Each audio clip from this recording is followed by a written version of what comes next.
Ole Miss versus Florida crossover week. And is there anything to talk about?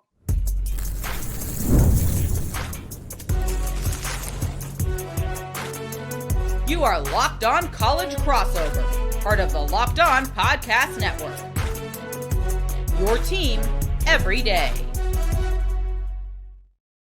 Hello, everybody. I'm Stephen Willis from Locked On Ole Miss. He's Brandon Olson from Locked On Gators. And this is the crossover edition of the Locked On Ole Miss and Locked On Florida podcast, with Ole Miss taking on Florida this weekend. And that isn't the whole story. Also, thank you for making Locked On the #1 network in all of America for sports. We appreciate that. We could not do it without you. And thanks for making us your first listen every single day. And a special hello to the everydayers who make the show what it is. Brandon, man, I tell you what, I've enjoyed the heck out of the last 2 weeks. I love all of this banter back and forth. It is a genuinely good place to be. What is it like on the Florida side of what is going on? We're riding the Lane train here, especially that we just can't do anything right on the field right now. 38-7 lost to Kentucky. There's how did that happen? They folded. That's all I can say. That's really, it is what it is. I think that a lot of guys came out there. Kentucky had a strong first drive. Florida had the interception. Defense went right back out there, and like Kentucky's not a team that you can just turn the ball over against, because they're gonna be physical and they're gonna grind things out. And Florida did not respond well to that at all for the first time, by the way, in years, which I think is a testament to the kind of, maybe motivator would be the word to say, maybe salesman about Billy Napier, that they had some really rough games, really rough losses, and they never folded the way that they did against Kentucky last week. And so that was tough, but we had Hayden Hansen on the show yesterday, and he was very open that, we just got to, like, that one was so uncharacteristically bad. We're just trying to flush it, get it out of the brain, get right back into the Ole Miss game. Because, I do think that there is value in saying that was so uncharacteristically bad. We know that's not us. I don't know how good they're going to be, but we're focused on the Lane train, at least for us. And the players are focused on probably whatever their future may look like after the season. Yeah, it was interesting to see in that game. I think Kentucky went through a whole game without punting, and this is Kentucky we're talking about. But on the other side of the coin at Ole Miss, and listen, I caught a lot of grief about it, but it isn't about the opponent. It could be the Citadel this week. If Ole Miss wins this game, it becomes one of the most massive wins in school history because of where they've been in the last 60 years. It doesn't matter the opponent. And the crowd is kind of soaking that up, which is weird that a 3-6 Florida team is probably going to come into an absolute cauldron, essentially. And then you add the spiciness on top with the Florida and Lane stuff, and it could be, honestly, a pretty fun environment if we're going to be completely real, a night game and all of that. But Ole Miss fans are going to the stadium expecting a coronation, essentially, is what they're going to expect. But that doesn't mean anything, because I do think the game against Kentucky was a bit of an outlier. It was. It's, Dan Mullen ruined my favorite joke of all time for all the Florida fans that are watching. Dan Mullen ruined this. The joke was the Atlantic will beat Florida before Kentucky will. And Dan Mullen ruined that. So there is some good vibes with the Florida people that I've had over the years. Steve Spurrier has been a hero of mine, but over the last 5 or 6 years, Brandon, it doesn't matter who the coach is. It doesn't matter what they try to do. It seems like everything they attempt, they either overstep or just miss the mark. Yeah. I think that with Dan Mullen, part of it was, look, Dan quit. I don't care what anyone says. Dan quit. He quit on the program. I know people can look at what happened with Billy Napier and they go, never should have fired Dan Mullen. Like, just because you screwed up the hire does not mean that the fire was a bad decision. Dan Mullen was very checked out. I've told the story before. One of his position coaches told me after the Oklahoma bowl game loss, it is like, yeah, that game, I knew Dan was not lasting another full year. He was checked out. I put my house up for sale before the season even started. I put my house up for sale in January. Like, everybody knew at that point that, hey, Dan was done. The Napier hire, he's just not an SEC head coach. It's as simple as that. He's just not an SEC head coach. And it seems like he might be doing something with Georgia coming up, but which, I mean, if that's not the perfect testament to like how he never bought into the Florida culture, that's it. Like, he doesn't hate Georgia. I don't need you to hate Kirby, right? Like, I don't need you to hate a person. I do need you to hate that logo, though. And he didn't do that. So yeah, with Billy, he just wasn't good enough, and Dan just quit. And Dan was also lazy in terms of recruiting. Billy, great recruiter, great program builder, helped a lot with the actual infrastructure at Florida. Just terrible on-field coach, and his ego didn't let him give that up. It's what happens when you're just not good enough at some things. What happened with Muschamp and McElwain?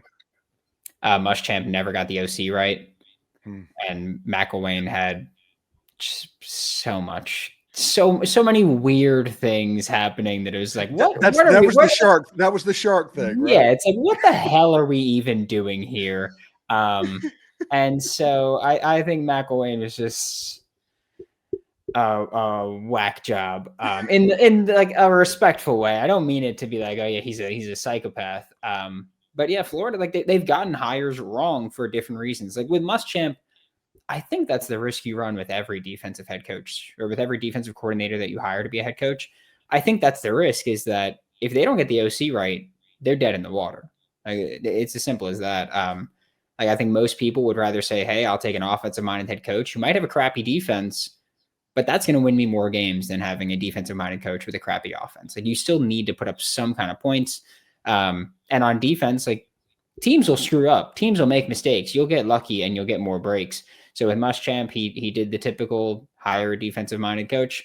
Can't get the OC right. You're not going to last long. Yeah, interesting. Like the Ole Miss side of the things when they look at the Florida job, and I know there's some back and forth online, and trolls or burners are going at it on Twitter at the moment, but they view it as Steve Spurrier won absolutely everything everywhere he was. He won 11 games twice at South Carolina. Urban Meyer won a national championship at Ohio State and had Utah undefeated. Isn't that just those two coaches were successful, not Florida? I mean, they were successful at Florida. Like, yeah, they were successful.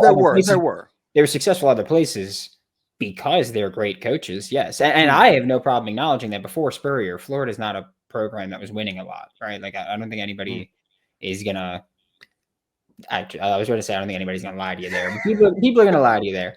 But yeah, like you could say, oh yeah, it was just Spurrier and Urban Meyer. But at the same time, like that's called getting your coaching hire right.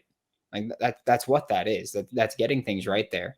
And Florida hasn't done that, partially because their administration, spineless losers up there. But I will say there have been some changes in that administration lately that I don't know if it's going to work out, but I know that the people that I dislike are leaving, and I'm good to say, hey, whether or not you work out, clean slate with the other guys.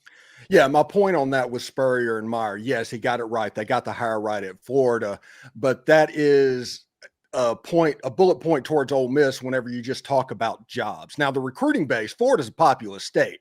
There's 30 million people in this state. It's absolutely nuts how many players. I can't throw a rock without hitting a 4-star in the state.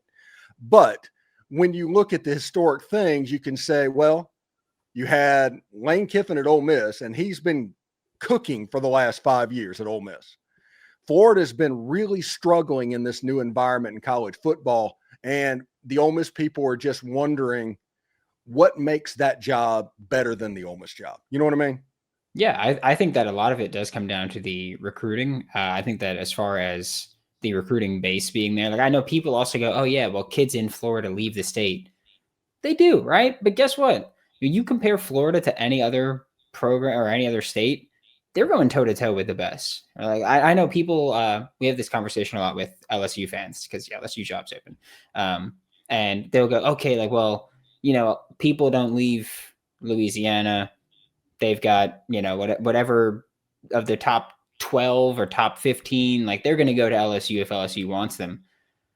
It's like, okay, like, but when you look at the deeper parts, the depth, the blue chip depth there, like Florida's got 45, 50 blue chips every year, and LSU, like Louisiana, will have those 10 to 12 blue chips, but Yeah, it's a Florida per will have capita way more argument. volume. Yeah, like per capita, I'll give it to Yeah. you, Louisiana. I will, but Yeah. when we're talking about, okay, like, well, people leave the state of Florida, and it's like, okay, but there's so much talent there that you can leave the state of Florida and still come in.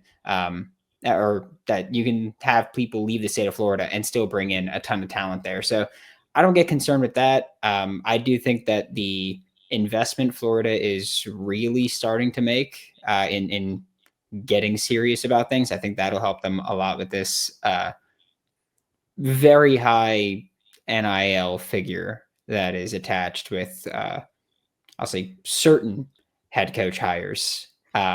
That may or may not happen. Who's to say?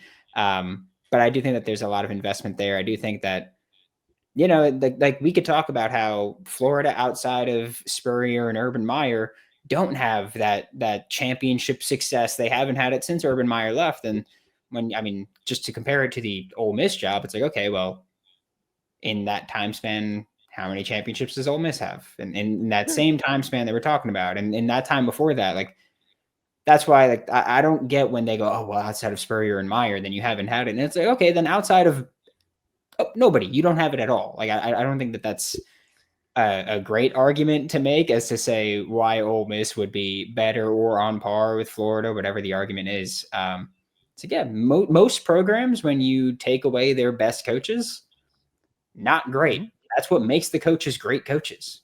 Yeah, exactly.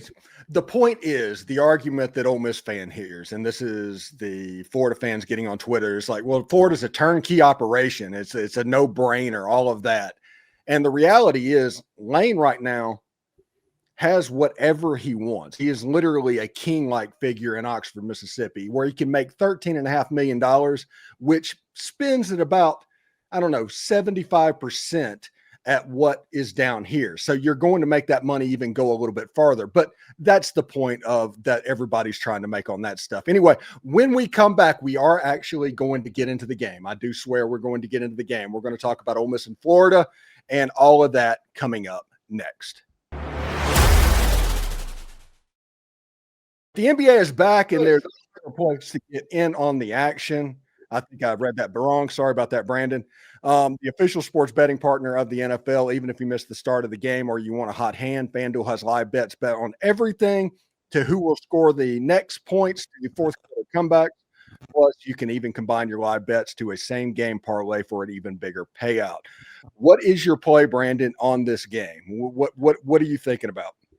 I am so torn on this one. I think I'm going to take the over in this. Just like I feel like we got to see something from Florida's offense at some point. And I feel like last week, pitiful. Yeah. Like you got to answer better than you played.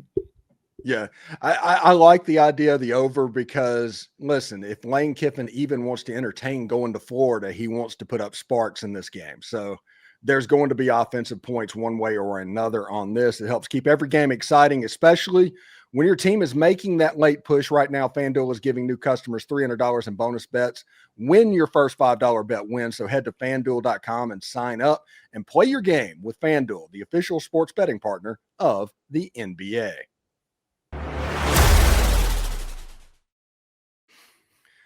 All right, so really interesting stuff coming up in this game because we just talked about that a little bit during the break. I do think there's a chance for offensive fireworks.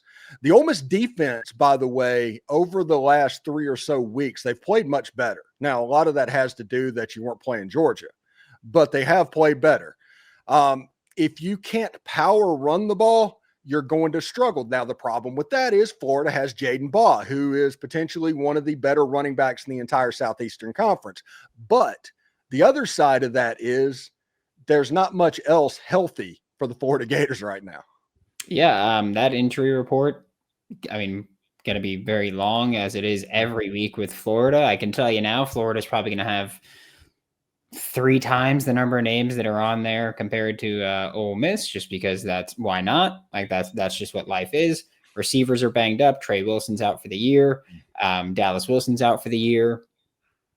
You've got DJ Lagway. I don't know what's going on with him fully. Like, he looks healthier than he's looked, but he's still playing. His confidence is shot. Yeah. That's what it is. It is and you got to put DJ Lagway out there. His confidence is already shot because you don't want to wreck the true freshman.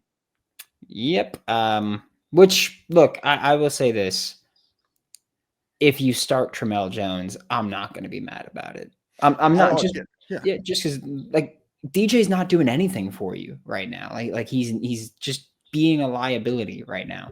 And so I think that it's just tough for me to, like, I understand the risk of playing a true freshman, but honestly, like, you're trash right now anyway offensively. DJ Lagway can't get things going. I do think that they will hopefully get things better. I think they've got a better game plan situated for this week from what I've been told. And we'll hopefully get to see some kind of traction in the ground game. I want to see more just overall success, especially from the guards. I don't think they've done a good job, but you mentioned, if you can power run, we got Jaden Baugh, and we've got, in terms of actual run scheme right now, ever since the firing of Billy Napier, they've been going a little bit away from the wide zone and a little bit more into gap run. And so hopefully you'll see some more there. I do think that they've got the personnel to block that up.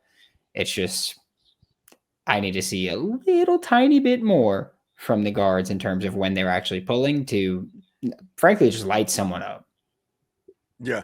And Jaden Baugh, they use him, or at least they have since the coaching change, everywhere. They split him out. They move him around. Is there a concern that by the third quarter, he's just out of gas? Not really. I don't get that vibe from him. Like, he seemed like last week, a lot of people seemed like they gave up against Kentucky. Every single down that Jaden Baugh was out there, he was hustling and working. So I'm going to say that I think he's got it in him to do whatever he's got to do. He's someone who, he got a lot of touches in high school. He was a big part. And I know obviously high school is different from college, but when we're talking about conditioning, he's also had 2 years now with this strength and conditioning program.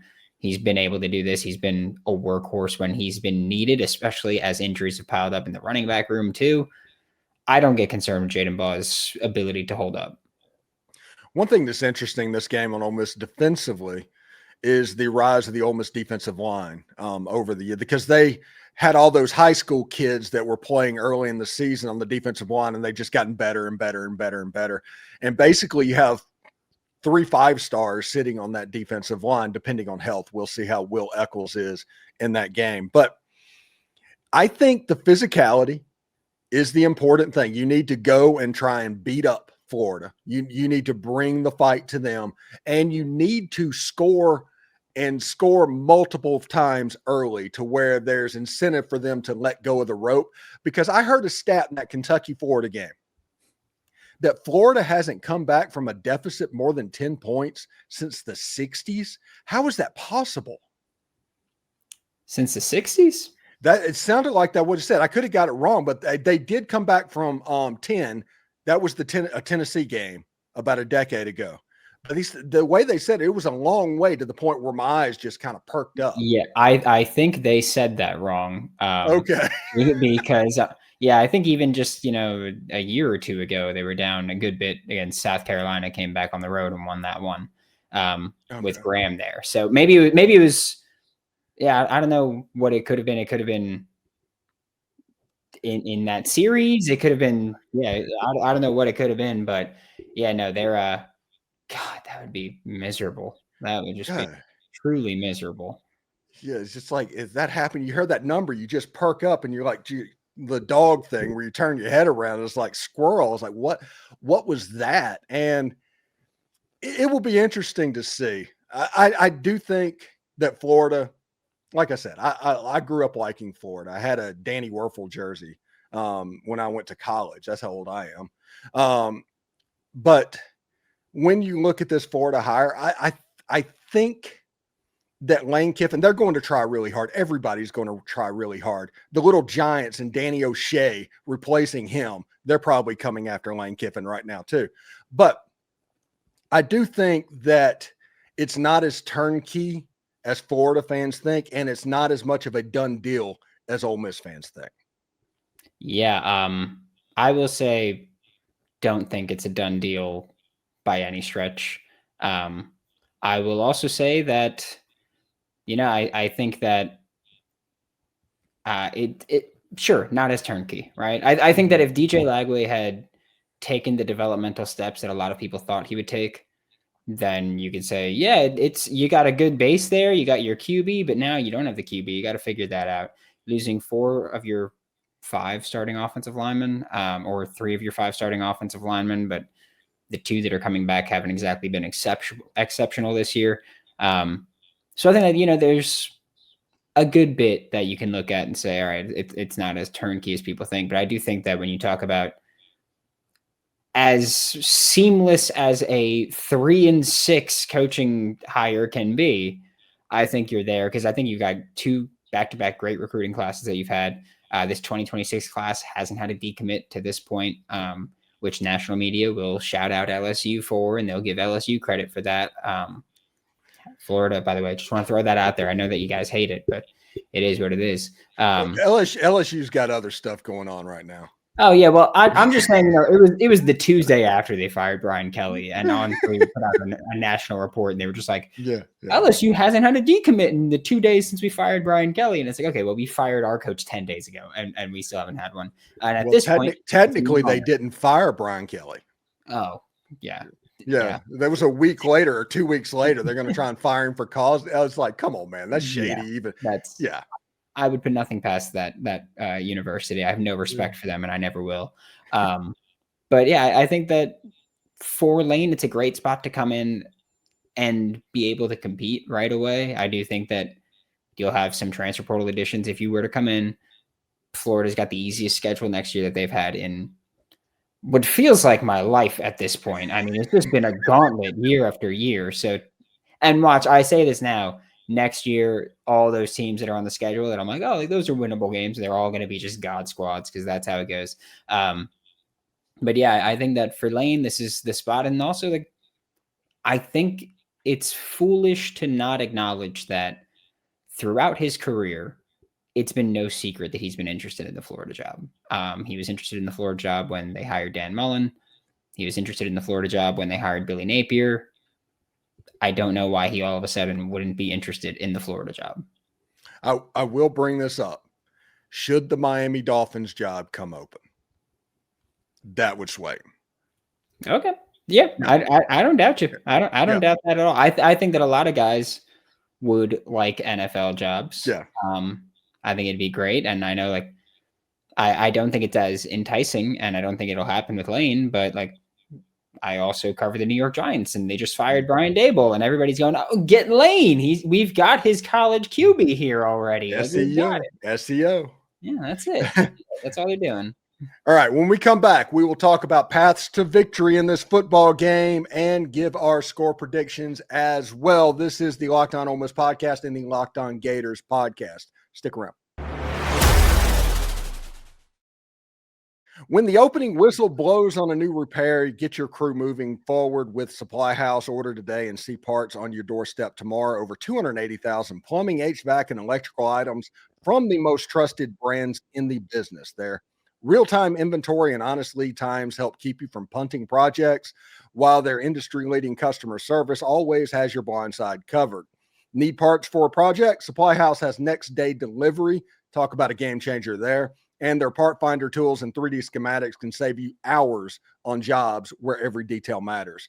Listen, the Trademaster perks, like priority shipping and a dedicated support line, it kind of makes the whole process smoother. So join the free Trademaster program today and score some serious perks like that: priority shipping, lower prices, and a dedicated support line. Visit supplyhouse.com and sign up for free and use promo code SHCollege5. That's all one word, SHCollege5, for 5% off your first order. That's supplyhouse.com. Real people, real service. All right, so let's go over past the victory, and I will go first because I do think the stadium in Vaught-Hemingway has a chance to be a little bit of a cauldron, and they're going there with the idea of a coronation. And the path to victory for Ole Miss is, honestly, don't help Florida. Don't turn the ball over. Don't fumble, don't have silly penalties. Don't go for it anywhere. This is a game where a field goal is worth as much as a touchdown. It just is. If Lane plays it by the numbers, Ole Miss will win this game. The problem would be Trinidad throws an early interception. Florida's up 7-0. Next thing you know, you're in the third quarter and it's a tight game. And those Florida players, they start to believe a little bit. And if that happens, they have the talent that can make you hurt. They do on that side of the field. So I think that the important thing in this ball game, Ole Miss just needs to play a good game. They need to play clean, and Lane needs to not get in his own way. Yeah, you don't want him running the football with a defensive lineman like 4 times, even if it's been stopped a few times already. You don't want that to happen again. No. Just wasn't sure. He seemed to think it was a great idea last year. If it didn't work the first 3 times, it's surely going to work this time. Yeah, it's going to work this time. And look, like, to his credit, it hadn't gotten stopped all year, so I get it. But once it does get stopped a couple of times, you should probably go, let's just put this one in the pocket for the day. But I do think for Florida, you need to have your offense or your quarterback specifically not shoot the entire team down. Like when you look at the losses that Florida's had this year, USF, horrible quarterback play. LSU, you lost by 10. Your quarterback threw 5 picks, and one of them was a pick 6. Miami, horrible quarterback play. Texas A&M, horrible quarterback play. Like last week against Kentucky, 3 picks in the first half by DJ Lagway.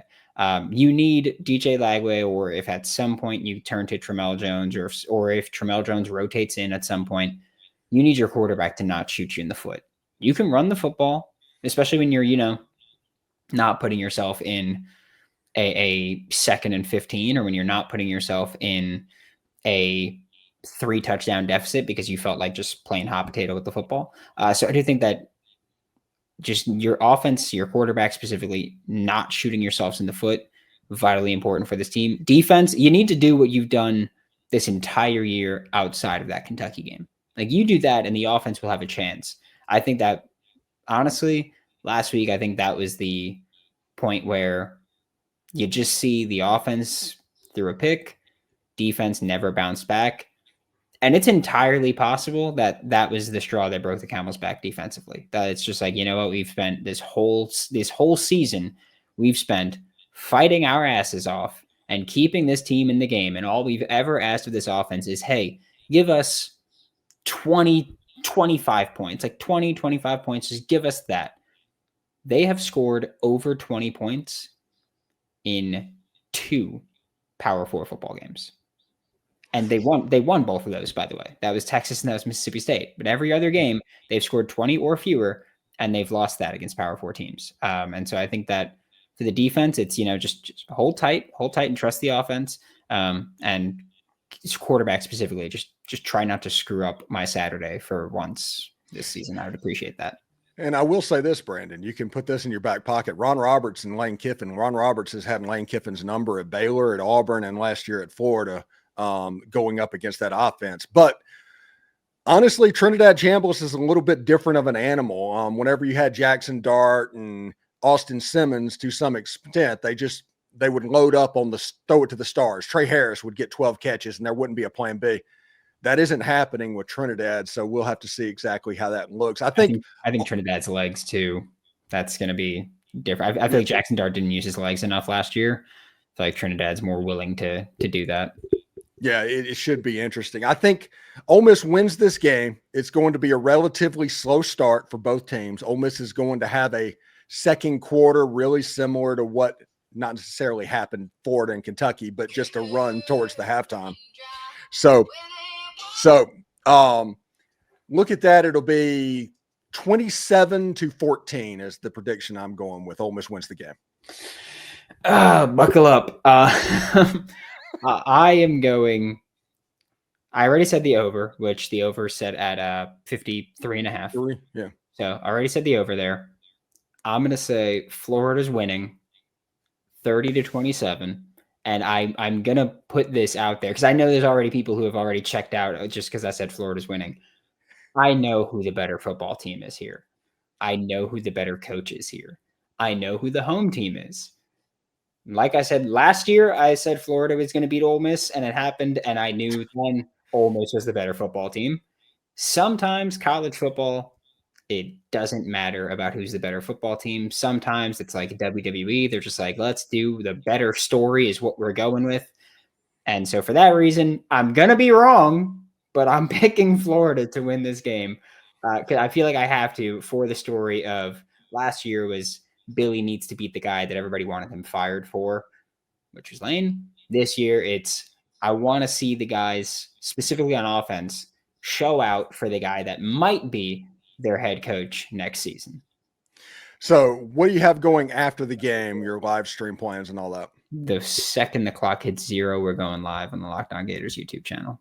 All right, it'll be about 30 minutes. So you can probably catch both of them afterwards. So you can check out Brandon first, then you can come over to Locked On Ole Miss, and we'll be talking about the game about that point afterwards. So Brandon, thank you very much for doing this. And this has been the Locked On Gators and Locked On Ole Miss podcast. Thank you for tuning in, and we will see everybody later. Take care.